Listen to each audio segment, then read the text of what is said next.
So I'm going to talk about something you probably already talked about this year, just the Black Death.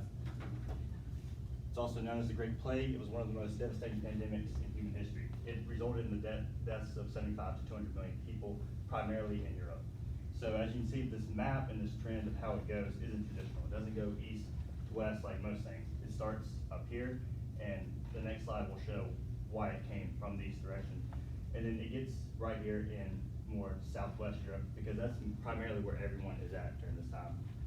Then it stayed right here for many years to come, 48, 49, and up to 50. And this is right at the beginning of the 100 Years' War, which primarily fought between England and France. So that's why it stayed here forever.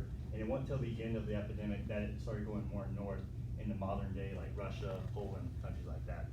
So the fact that it encircles like that, that's the explanation behind it, is the 100 Years' War.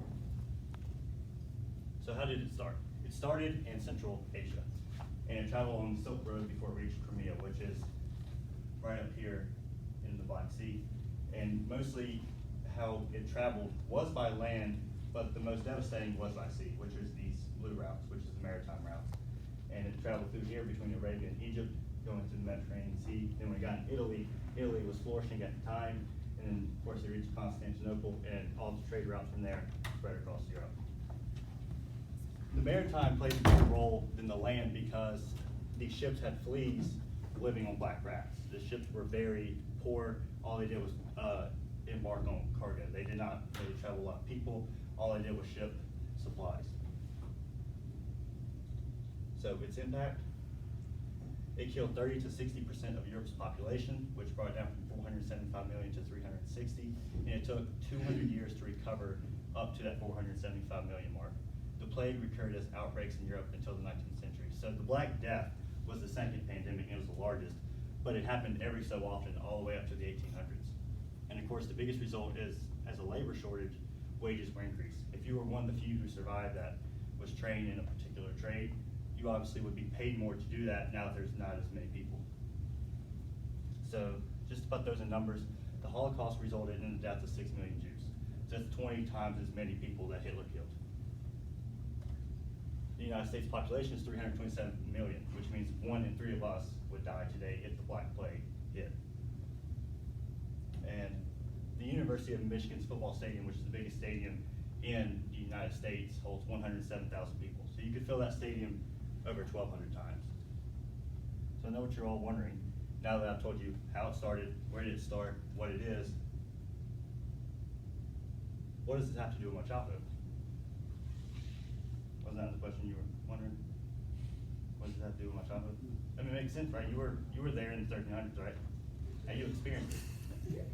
Like, this is the afterlife. You're dead, dude. You know that? So does anyone know what this has to do with your childhood? Anybody? Anybody want to take a guess? I mean, none of us were there. None of us have ever seen the Black Death. We've never seen anything close to it. Like the Ebola virus, like 5 years ago, that was the closest thing. Does anyone know? How many of you know of this? Y'all ever did this nursery rhyme? Can I get like 3 people up here? Wait, I want to. Or 4? 4's fine. Y'all want all hands to do it? Y'all remember how to do it? Yeah. All right, on 3, go. 1, 2. Ashes, ashes, we all fall down. You get them.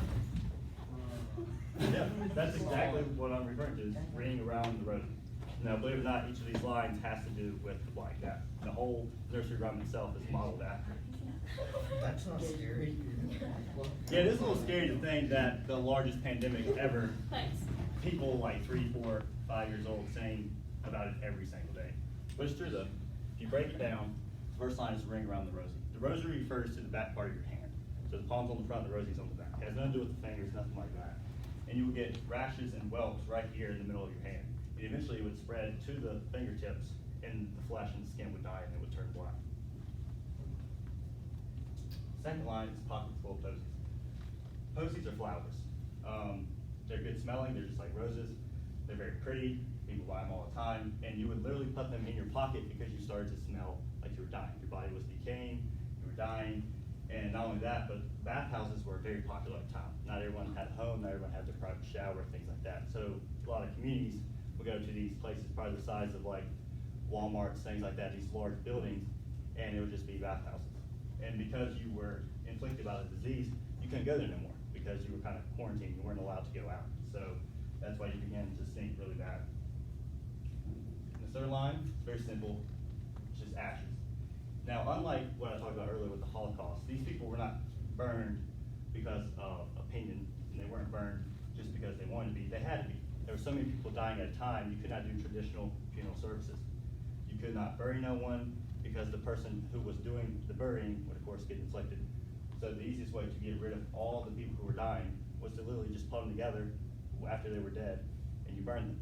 And you would just dig massive holes, and then you would bury the bodies. There was no caskets, there were no funerals, there were no nothing like that.